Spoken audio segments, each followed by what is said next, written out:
Hey everybody, it's X here with another Guilds of Ravnica spoiler video. This one is about Narcomoeba.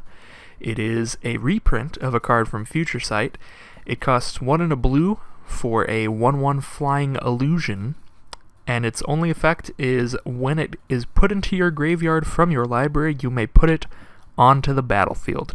So, a lot of Dredge people are really excited about this. A lot of people who just like graveyard shenanigans are excited about this, and I honestly don't understand the hype.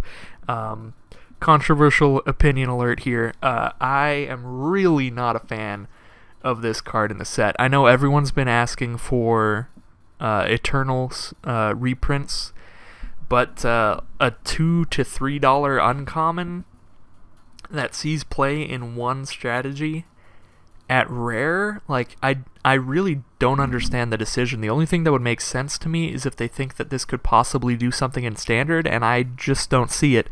Even if we get a lot of good self-mill effects, you know, stuff like Stitcher's Supplier people are excited about, it doesn't really do much of anything unless you have other support cards. You need lots of good ways to mill yourself and things to do with this 1/1 flyer. Like, you're going to want ways to sacrifice it, or ways to get additional value by it coming back from your grave.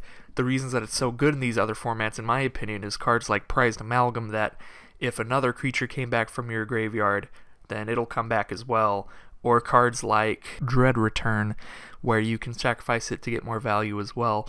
I really don't see a deck where you're just pooping out like 1 or 2 1/1 flyers a game is really going to do much of anything, especially because when you draw this card, it's so bad. The other thing about it being a rare that I don't really understand is that there's a lot of people saying that, oh, it would be too broken as an uncommon in the limited format. I'm like, what? I don't think this card would do anything in limited. I don't think anyone's ever going to play this in limited at a serious competitive level. It's just so bad to draw it.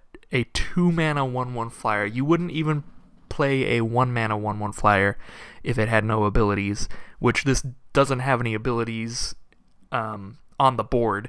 It just has that one from the library. Yeah, and I don't think you can rely on milling it that often in limited. Like, you gotta think, you're drawing 7 cards immediately at the start of the game. Let's say the game lasts 6 or 7 turns. You're gonna be drawing like 14 cards, and I highly doubt you'll be milling yourself that many cards, so it's just more likely to draw it than mill it. And even if you mill it, the payoff isn't that high. It's just a 1/1 flyer. So, yeah, controversial opinion. I do not get the hype. I don't understand the Narcomoeba hype. If anyone wants to enlighten me in the comments, feel free. I guess there are a couple cute things you can do with it that still aren't even that good, like the artifact from M19, that whenever a creature leaves your graveyard, you get another 1/1 flyer, but then you're just like, you're getting 2 1/1 flyers, like, yay. I guess that could be good if you're really milling yourself. If you're managing to get like 3 Narcomoebas, that is a slight threat.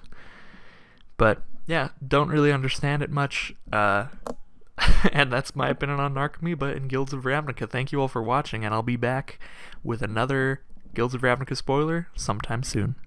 See ya.